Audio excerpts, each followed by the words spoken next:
खबर मैं हूं आपके साथ पंकज यादव। करते हैं बुलेटिन की शुरुआत इस वक्त की बड़ी खबर के साथ। तो आज दिल्ली में महत्वपूर्ण बैठक का दौर है, जहां पर प्रधानमंत्री नरेंद्र मोदी की अध्यक्षता में ये कई बड़ी बैठकें आज होंगी, जिसमें से आज सीसीएस और सीसीपीए, इसके अलावा सीसीईए की बैठक यहां पर होगी। और प्रधानमंत्री नरेंद्र मोदी की अध्यक्षता में आज सीसीएस की भी महत्वपूर्ण बैठक, पहलगाम हमले के बाद सीसीएस की दूसरी बैठक है और बैठक में कई महत्वपूर्ण फैसले भी लिए जा सकते हैं। पहलगाम हमले के बाद आज पहली बार कैबिनेट की बैठक भी होगी। तो इस वक्त की बड़ी खबर आपको बता रहे, जहां पर आज कई महत्वपूर्ण बैठकें हैं। आपको बता दें कि दिल्ली में अहम बैठकों का दौर आज, और इस दौरान प्रधानमंत्री नरेंद्र मोदी अध्यक्षता करेंगे कई बड़ी बैठकों की, जिसमें से सीसीएस, सीसीपीए और सीसीईए की बैठक इस दौरान होगी। प्रधानमंत्री नरेंद्र मोदी की अध्यक्षता में आज सीसीएस की यह महत्वपूर्ण बैठक, पहलगाम हमले के बाद सीसीएस की दूसरी बैठक है और बैठक में कई अहम फैसले भी लिए जा सकते हैं।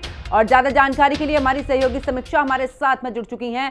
समीक्षा, अगर बात करें, क्योंकि आज कई महत्वपूर्ण बैठकें हैं, कुल मिलाकर अगर पहलगाम को लेकर बात करें तो सीसीएस की दूसरी बैठक है। जब पहली बैठक हुई थी समीक्षा, हमने 5 फैसले देखे थे, जो कि इस दौरान कई वो महत्वपूर्ण 5 फैसले सरकार की तरफ से लिए गए थे। आज क्या लगता है कि पहलगाम हमले के बाद ये जो दूसरी बैठक है, क्या कुछ फैसला लिया जा सकता है?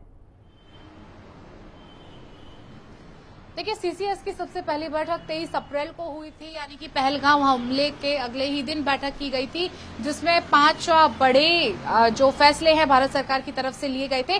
कल शाम की अगर बात करें तो कल शाम को तीनों सेना प्रमुख के साथ, एनएसए के साथ प्रधानमंत्री नरेंद्र मोदी ने एक हाई लेवल मीटिंग बुलाई, जिसमें कई बातें उन्होंने कही थी। और इसके साथ ही आज फिर सुबह 11 बजे सीसीएस की बैठक होने जा रही है। इसके साथ ही पिछले हफ्ते केंद्रीय मंत्रिमंडल की कोई बैठक नहीं हुई थी, वो बैठक भी होनी है। आर्थिक सलाहकार समिति की भी आज बैठक होनी है। तो कुल मिलाकर के आज जैसे 4 महत्वपूर्ण बैठक हैं जो पीएम मोदी की अध्यक्षता में आज होने जा रही हैं। या आज ऐसा माना जा रहा है कि आज जो सीसीएस की बैठक होगी उसमें आर या पार का निर्णय जो है वो लिया जा सकता है। अगर बात करें कल की बैठक की, तो सूत्रों के मुताबिक पीएम ने कहा था कि समय और स्थान सेना तय करे, सेना को खुली छूट है। यानी कि उनके ये कहने का मतलब साफ है कि भारत अब हर वो कदम उठाना चाहता है और उठाने जा भी रहा है, जिससे जो आतंकी हमले होते हैं उनका हौसला और आतंकियों की कमर तोड़ी जा सके और आतंक पर कड़ा प्रहार किया जा सके। और प्रधानमंत्री की इस बैठक के बाद जो कल शाम को हुई थी, उसके बाद पाकिस्तान के विदेश मंत्री इशाक डार ने ये बयान दिया था कि पहलगाम की घटना से उनका कोई लेना देना नहीं है। यानी कि पाकिस्तान साफ पल्ला झाड़ते हुए इस पूरी आतंकी घटना से जो है वो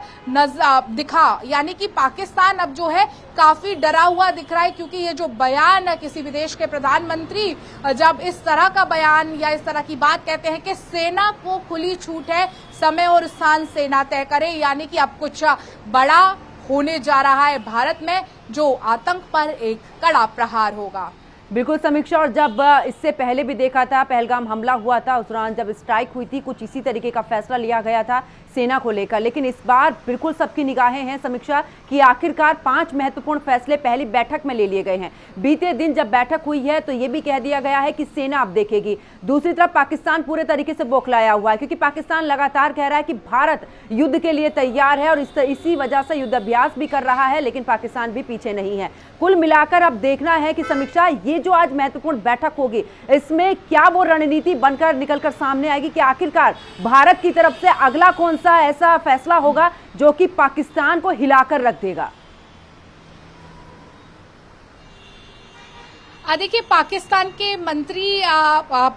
के नेता बिलावल भुट्टो का एक बयान कुछ दिन पहले सामने आया था, जिसमें उन्होंने सिंधु नदी के पानी रोके जाने पर बात कही थी और कहा था कि या तो सिंधु में अब पानी बहेगा या लहू बहेगा, यानी कि अब खून बहेगा और भारत इस तरह से पानी बंद नहीं कर सकता।